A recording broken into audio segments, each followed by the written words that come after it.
যখন এই পৃথিবী প্রবলভাবে প্রকম্পিত হবে, একদিন হবে তো নাকি, এবং কিয়ামতের আগে আগে বেশি বেশি হবে।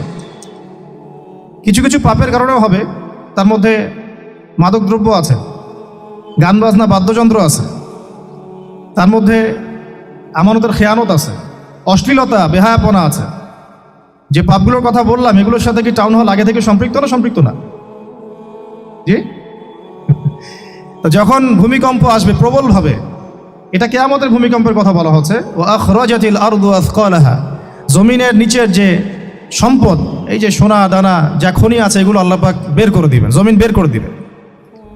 ওয়া আখরাজাতিল আরদু আসকালাহা ওয়া ক্বালাল ইনসানু মা লাহা, মানুষ বলবে পৃথিবীর কি হলো আজকে।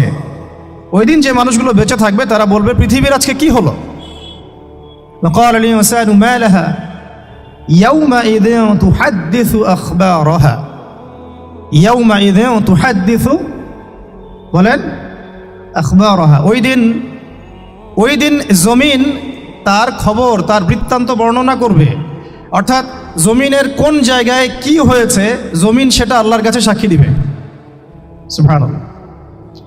তাহলে আমরা যে স্কুল কলেজে জীব এবং জড় সংজ্ঞা পড়ি, সংজ্ঞাটা ভুল, তাই না? কি সংজ্ঞাটা কি? সংজ্ঞাটা ভুল, আসলেই ভুল।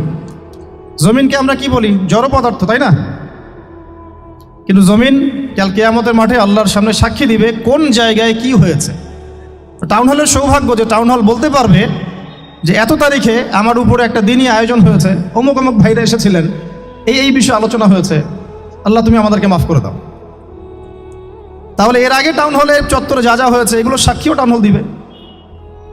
এখানে কনসার্ট হয়েছে, ওখানে গান হয়েছে, ওখানে নাচ হয়েছে, ওখানে ললিত কলা হয়েছে, ইত্যাদি ইত্যাদি।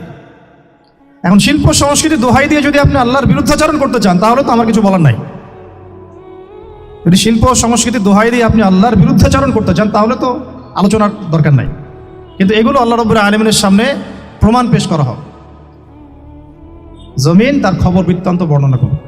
তাহলে আজকের এই আয়োজনটাও রেকর্ডেড থাকতেছে ইনশাআল্লাহ। কিয়ামতের মাঠে আপনারা দেখতে পারবেন, আমরা দেখতে পারবো। টাউন হল এই কারণে সৌভাগ্যবান যে এখানে বইমেলার আয়োজন করা হচ্ছে।